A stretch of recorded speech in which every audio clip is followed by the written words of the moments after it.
नमस्कार, आप देख रहे हैं एबीपी गंगा। मैं हूं स्नेहलता। प्रदेश 360 की शुरुआत इटावा लायन सफारी की खबर के साथ, जहां पहुंचे हैं मुलायम सिंह यादव।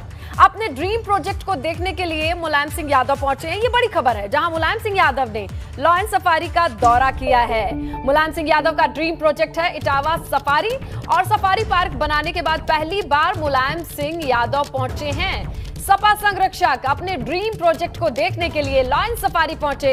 आपको बताएं, एक ऐसी योजना जिसे सपा संरक्षक ने बड़ी शिद्दत से अपने काल में बनाने की कोशिश की, इसकी नींव रखी और ये बनकर भी तैयार हुई। हालांकि लायन तो इसमें नहीं है, लेकिन सफारी पूरी तरीके से विकसित है। ड्रीम प्रोजेक्ट नेताजी का, और खुद पहुंच करके उन्होंने इस साकार सपने को देखा।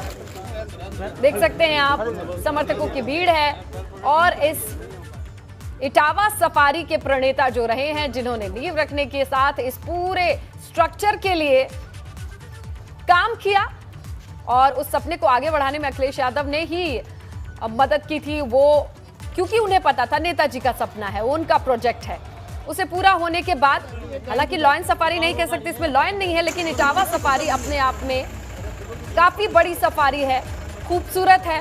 विदेश के आर्किटेक्चर को यहां से, बाहर से जो आर्किटेक्ट आए थे, उन्होंने इसे डिजाइन किया, उसे बनाया और बड़ी खूबसूरती से बनाया। इसके बाद आज मुलायम सिंह यादव खुद पहुंचे इटावा सफारी देखने के लिए। इसकी खूबसूरती, बहुत बड़ी सफारी है। हालांकि लाइन तो नहीं है, लेकिन बहुत सारी चीजें हैं, और ड्रीम प्रोजेक्ट नेताजी का।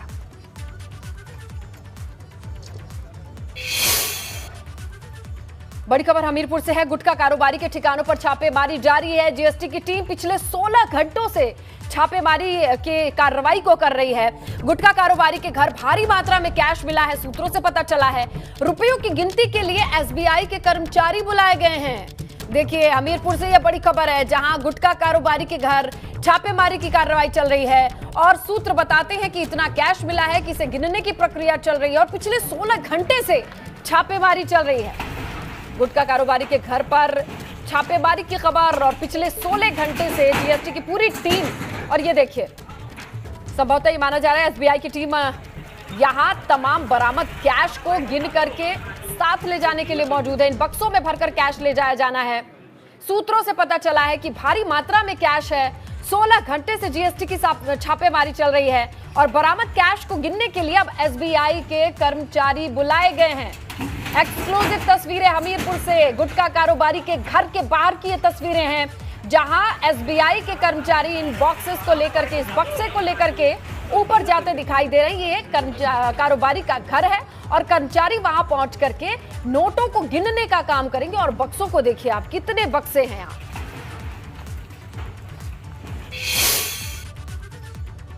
मथुरा में अवैध कॉलोनी पर एक बार फिर प्रशासन का बुलडोजर चला है। अवैध निर्माण पर प्रशासन की कार्रवाई जारी है। भरतपुर रोड पर अवैध रूप से विकसित की जा रही कॉलोनीज पर प्रशासन ने एक्शन लिया है। मथुरा विकास प्राधिकरण द्वारा कई बार नोटिस देने के बाद भी कॉलोनी का नियमितीकरण नहीं हो रहा था, जिसके बाद ये कार्रवाई की गई है।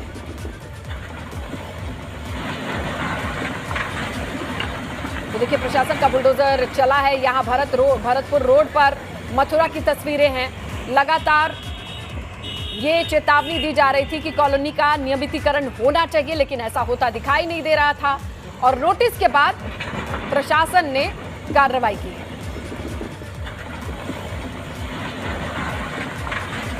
तो देखिए, भरतपुर रोड मथुरा की ये तस्वीरें हैं। कॉलोनी के नियमितीकरण की सूचना तो दी जा रही थी, नोटिस दी जा रही थी, लेकिन उस पर एक्शन नहीं लिया जा रहा था माकूल। तो अब ऐसे में प्रशासन ने पीला पंजा चलाया है, जिसकी तस्वीरें आप टीवी स्क्रीन पर देख सकते हैं। मथुरा के भरतपुर रोड की अवैध कॉलोनी थी, कई बार नोटिस दिया गया, एक्शन लीजिए, लेकिन ऐसा नहीं होता देख प्रशासन ने अपनी तरफ से ये कार्रवाई की। अलीगढ़ में नगर निगम का बुलडोजर को सारसौल चौराहे से आगे जीटी रोड पर खूब गरजते देखा गया। मुख्य मार्ग पर सरकारी भूमि पर बनी दुकानें और गैराज ध्वस्त किए गए। एलमपुर में भी सरकारी भूमि को कब्जा मुक्त कराया गया। इस दौरान कुछ लोगों ने विरोध भी किया, मगर नगर निगम के ऑफिसर्स ने सख्ती दिखाई और किसी की एक नहीं चली।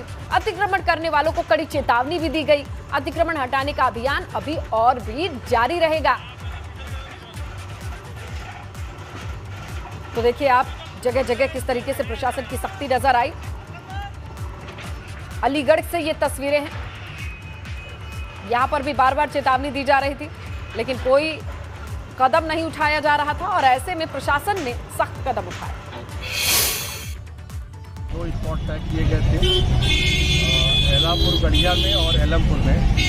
यहाँ पे जो भूमि है 9,740 वर्ग मीटर भूमि को आज मुक्त करा रहे हैं हम लोग, जिसकी अगर बाजारू मालियत हम देखें तो लगभग 100 करोड़ रुपए होती है।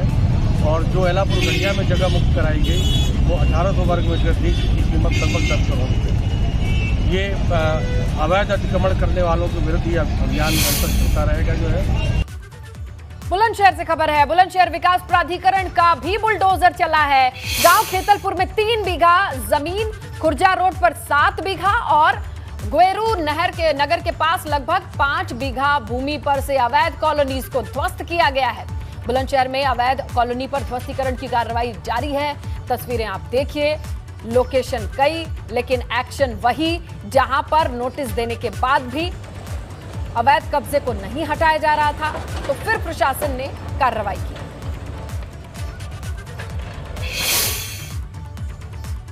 इधर बिजनौर के नजीबाबाद क्षेत्र के समीपुर में भूमाफियाओं द्वारा प्रेम नगर नाम की कॉलोनी में जमीन में प्लॉटिंग कर भूमाफियाओं ने इस पर प्लॉटिंग का काम शुरू कर दिया था। प्रशासन को इसकी खबर मिलने पर प्रशासन ने जांच पड़ताल की तो पता यह चला कि भूमाफिया अवैध तरीके से जमीन पर कब्जा करके उस पर प्लॉट काटने का काम शुरू कर रहे हैं। एसडीएम मनोज कुमार ने सरकारी अमले के साथ पहुंचकर जमीन पर बनी बाउंड्री को गिरा करके जमीन को कब्जा मुक्त कराया है। इसके साथ ही जमीन पर कब्जा कर रहे भूमाफियाओं के खिलाफ कड़ी कार्रवाई करने के एसडीएम ने निर्देश दिए। समीपुर रेलवे फाटक के पास में एक अवैध रूप से बनाई जा रही कॉलोनी, जो कि लगभग 7 बीघे में थी। इनको पूर्व में कई बार कहा गया कि आप आबादी डिक्लेयर करा लें और अपना नक्शा पास करा लें, लेकिन इन्होंने कुछ ऐसा नहीं किया। तो इस अवैध कॉलोनी और भोली भाली जनता को ठगने के लिए इन लोगों ने अपना एक प्रपंच किया था, अपने स्टाफ छोड़ रखे थे। तो आज इनकी क्षेत्रीय लेखपाल हैं और भी हमारे तहसील के राजस्व कर्मी हैं, इनकी उपस्थिति में जेसीबी से इनके सारे अवैध निर्माण को ध्वस्त कराया गया।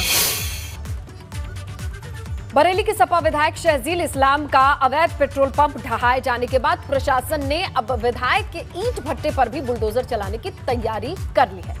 बरेली विकास प्राधिकरण ने विधायक शहजील के ईंट भट्टे को ढहाने का नोटिस जारी कर दिया है और अब कभी भी विधायक जी के भट्टे को जमींदोज किया जा सकता है।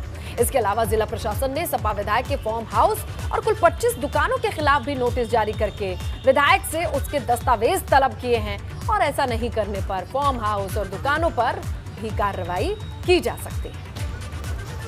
योजना से ही प्राधिकरण का जो है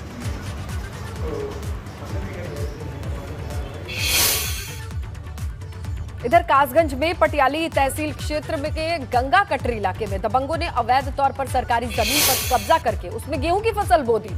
जमीन ग्राम समाज की थी, जिस पर दबंगों ने गेहूं की फसल बो दी। एसडीएम प्रेम नारायण सिंह ने गेहूं की फसल को मशीन से कटवाया और इस दौरान प्रशासन के और भी कर्मचारी मौजूद रहे। एसडीएम का कहना है कि अब गेहूं की कटी फसल की नियमानुसार नीलामी की जाएगी और दबंगों पर सख्त से सख्त कार्रवाई होगी। कुछ दिन पहले जो है कादरगंज खाम के ग्राम प्रधान हैं हरिशंकर, उनके द्वारा तहसील में आकर शिकायत की गई कि बदायूं डिस्ट्रिक्ट के नगला मुंशी गांव के कुछ लोग जो है गंगा नदी के किनारे गंगा रेता की ज़मीन जो ग्राम समाज की है उसमें अवैध रूप से गेहूं को बोए हुए हैं। तो उसको संज्ञान लिया, जांच कराया गया। जांच कराने पे ऐसा है कि लगभग 50 बीघे ज़मीन जो है वो लोग किए हुए हैं। तो वो चूँकि ग्राम समाज की ज़मीन पर किए हुए थे, अतः उसको जो है हम लोग काट कर और उसको नीलामी कर देंगे अनुसार। मैनपुरी में जेल चौराहा के पास एक युवती के कमर में तमंचा लगाकर घूम रही थी वो, और बताया जा रहा है कि स्वाट टीम के सिपाहियों ने तमंचा लगा देखा तो महिला पुलिस को सूचना दी। महिला पुलिसकर्मी ने जब तलाशी ली तो तमंचा बरामद हुआ। युवती को गिरफ्तार करने के साथ ही कोतवाली पुलिस ने रिपोर्ट दर्ज कर ली है। स्वाट टीम के 2 सिपाही जेल चौराहा के पास मौजूद थे, तभी उन्हें वहां एक युवती दिखी जिसकी जींस और कुर्ती तो पहनी थी, लेकिन नजर पड़ी एक तमंचे पर। सिपाहियों ने तुरंत कोतवाली पुलिस को सूचना दी। कुछ ही देर में महिला सिपाहियों ने वहां पहुंचकर तलाशी ली तो महिला तमंचे के साथ मिली। निकालो निकालो निकालो तमंचे। शहर में कई स्थानों पर चेकिंग चल रही थी और साथ में जो कि स्कूलिंग आवर्स है तो कई स्थानों पर भी मजलों की भी चेकिंग हो रही थी और इस तरह से विभिन्न टीमें जो है सक्रिय थी हमारी। उसी में पता लगा है कि एक महिला के पास से तमंचा प्राप्त हुआ है। उस महिला से पूछताछ की जा रही है कौन है क्या है। झांसी के बबीना टोल प्लाजा पर टोल फीस मांगना भारी पड़ा, क्योंकि टोल मांगने के बाद बदमाशों ने गुस्से में टोल कर्मी से मारपीट की। बबीना पुलिस ने मामले को दर्ज करके आगे की कार्रवाई की।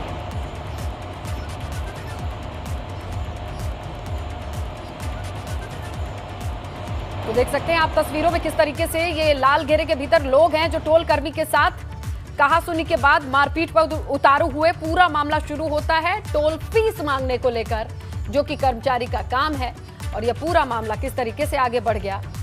विवाद बढ़ते बढ़ते मारपीट पर यह पूरा मामला। सीसीटीवी फुटेज है ये आपकी स्क्रीन पर। जल शक्ति राज्य मंत्री रामकेश निषाद ने जिला अस्पताल का औचक निरीक्षण किया है, जहां वार्डों में गंदगी देखकर सीएमएस को फटकार लगाई। अस्पताल की व्यवस्थाएं दुरुस्त करने के निर्देश दिए। मंत्री ने कहा कि जनता से अस्पताल में समस्याओं की जानकारी उनको मिल रही थी, ऐसे उनके इनपुट थे, और इसी मद्देनजर उन्होंने जब निरीक्षण किया तो पाया अव्यवस्थाएं फैली थी।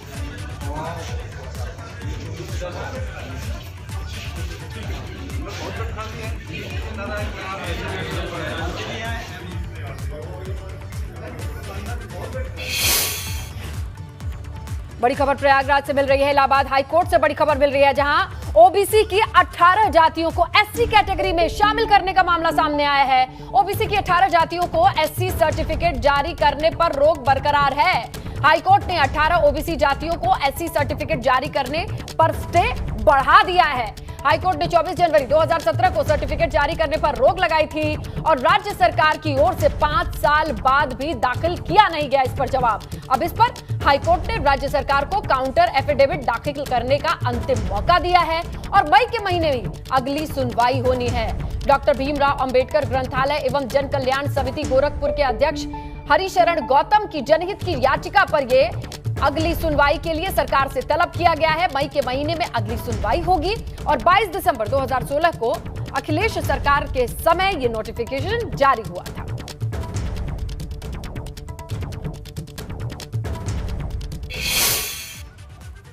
और इधर नींबू की बढ़ती कीमतों ने लोगों को परेशान कर रखा है। बाराबंकी की बात करते हैं, यहाँ एक नींबू 15 रुपए का बिक रहा है। ऐसे में नींबू बेचने वाले जो दुकानदार है वो अपनी नींबू की सुरक्षा में लगे हुए हैं, वो भी कैसे, डंडे के साथ। ये देखिए ठेले पर ये नींबू बेच रहे हैं साहब, लेकिन इन्हें डर है कि कहीं नींबू चोरी ना हो जाए, क्योंकि कुछ दिन पहले हमने आपको एक खबर भी दिखाई थी, 60 किलो नींबू चोरी हुआ जिसकी कीमत 18,000 थी। ऐसे में अब ठेले पर नींबू बेचने वाले जितने भी दुकानदार हैं उन्हें डर है कि कोई नींबू न छीन के ले जाए, महंगा पड़ेगा।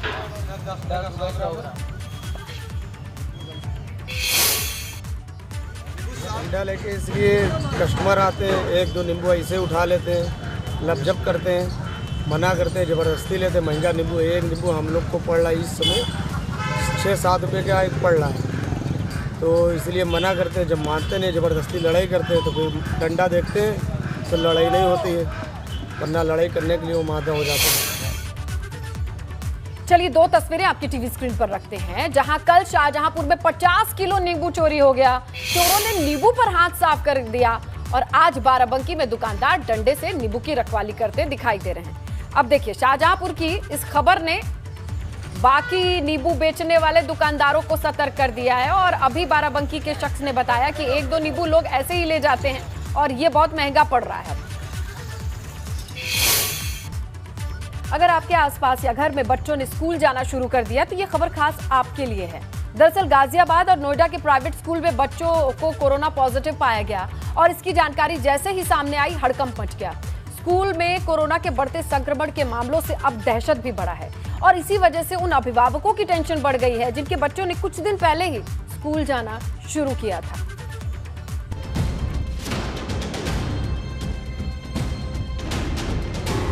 दिल्ली से सटे नोएडा और गाजियाबाद में एक बार फिर से कोरोना की आहट से हड़कंप मच गया है, जहां पर प्राइवेट स्कूल से सामने आए कोरोना के मामले बच्चों के माता पिता की टेंशन में इजाफा कर रहे हैं। अगर आपके बच्चों ने भी स्कूल जाना शुरू कर दिया है तो खबर आपके लिए है। नोएडा के सेक्टर 40 में मौजूद प्राइवेट स्कूल में 13 छात्र और 3 टीचर्स की रिपोर्ट कोरोना पॉजिटिव मिलने पर दहशत फैल गई है।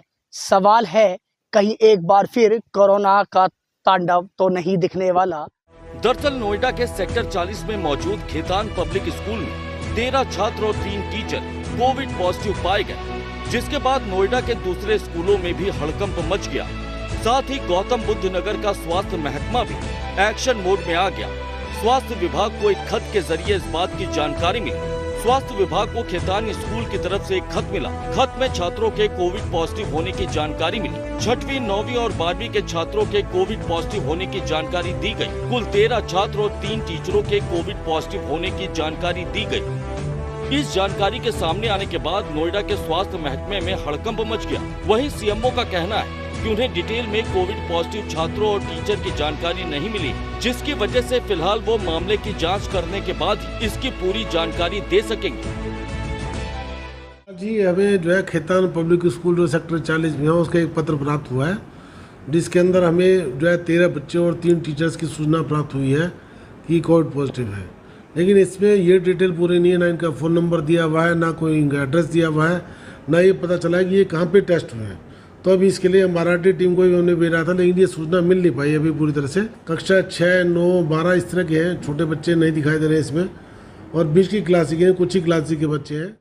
वहीं सीएमओ सुनील कुमार शर्मा ने बताया कि खेतान स्कूल ने अपने ऑफलाइन क्लासेस बंद कर दिए हैं और अब स्वास्थ्य विभाग की टीम मामले की जांच कर रही है। इस दौरान सीएमओ ने लोगों को कोरोना के खतरे के प्रति लापरवाही न बरतने की भी सलाह दी। इन्होंने स्कूल को बंद कर दिया है, स्कूल को बंद करके इसको ऑफलाइन कर दिया। वो लेटर भी इसी संबंध में मिल लिया था। पर मैं जनता से जरूर अपील करूँगा कि हमारे लिए एक जो है संकेत है कि हमें लापरवाह नहीं होना है, सबको मास्क पहनना है, 2 गज की दूरी बनानी है, वैक्सीनेशन कराना है, अपने हाथ को बार बार धोते रहना, यानी कोविड प्रोटोकॉल का पूरा पालन करना है, क्योंकि ये स्थिति और स्कूलों में या जहाँ भी भीड़ एकत्रित होगी वहाँ हो सकती है। नोएडा की तरह ही गाजियाबाद में भी 2 प्राइवेट स्कूलों में कोविड के केस सामने आने के बाद हड़कंप मच गया। ये मामले गाजियाबाद के इंदिरापुरम इलाके के 2 प्राइवेट स्कूलों में सामने आए। गाजियाबाद के इंदिरापुरम इलाके में मौजूद 2 प्राइवेट स्कूलों में कोविड के 5 मामले सामने आए। दरअसल कोविड पीड़ित बच्चे स्कूल नहीं आ रहे थे और जब स्कूल ने बच्चों के पेरेंट्स से संपर्क किया तो उन्हें जानकारी मिली कि उनके बच्चे कोविड का शिकार हो गए, जिसके बाद एहतियात के तौर पर स्कूलों को 3 दिन के लिए बंद कर दिया गया। गाजियाबाद सदर के एसडीएम विनय कुमार सिंह ने भी इस बात की जानकारी दी है। उन्होंने बताया कि डीआईओस को इसके लिए दिशा निर्देश भी जारी किए गए ताकि स्कूलों को प्रॉपर सैनिटाइज किया जाए और बच्चों की सुरक्षा का खास ख्याल रखा जाए। कोविड का एक नया वेरिएंट जो विशेषज्ञ हैं वो बता रहे हैं, कोविड का एक नया वेरिएंट है जिससे संक्रमण बढ़ रहा है। तो गाजियाबाद के 2 स्कूलों में कोविड के संक्रमण की सूचना प्राप्त हुई है, जिस पर उन स्कूलों द्वारा स्वतः तथा डीआईओस गाजियाबाद द्वारा उनको आदेश दिया गया है कि जब तक व्यापक सैनिटाइजेशन और टेस्टिंग ना हो जाए बच्चों की, तब तक स्कूल बंद रहें। और हम आगे भी हमारा स्वास्थ्य विभाग जो है उस पर संक्रमण के एक निगाह बनाएगा। नोएडा और गाजियाबाद में स्कूल खुलने के बाद जिस तरह से कोविड के मामले सामने आए हैं, उनसे तमाम अभिभावकों की टेंशन बढ़ गई। खासतौर से कोरोना का शिकार बच्चे बन रहे हैं, जिसके बाद प्रशासन भी एक्शन में आता दिख रहा है। ऐसे में आपको भी अपने बच्चों को स्कूल भेजने से पहले खास एहतियात बरतने की सख्त जरूरत है। Bureau report, ABP Ganga.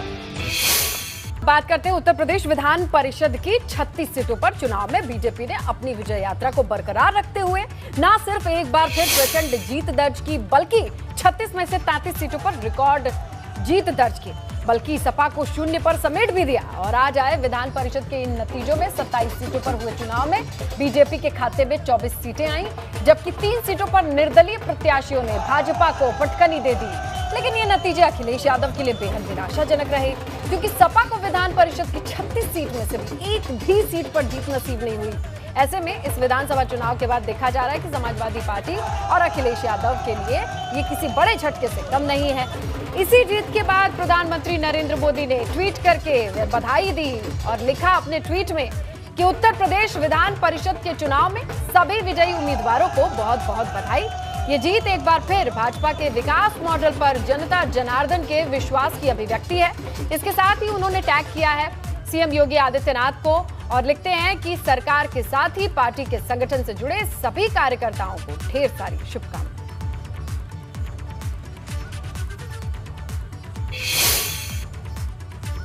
अब आपको भाजपा कार्यकर्ताओं के जश्न की 5 तस्वीरें दिखाते हैं। लखनऊ उन्नाव सीट पर भाजपा के रामचंद्र प्रधान की जीत के बाद कैसे जश्न मनाया गया, देखिए आप तस्वीरों में। दूसरी तस्वीर फतेहपुर की है। यहाँ भी फतेह करने के बाद भाजपा कार्यकर्ता कलेक्ट्रेट में जमकर झूमते दिखे। तीसरी तस्वीर रायबरेली की है। भाजपा प्रत्याशी दिनेश प्रताप सिंह की जीत की खुशी है और कार्यकर्ताओं ने कैसे ये खुशी मनाई आपके सामने।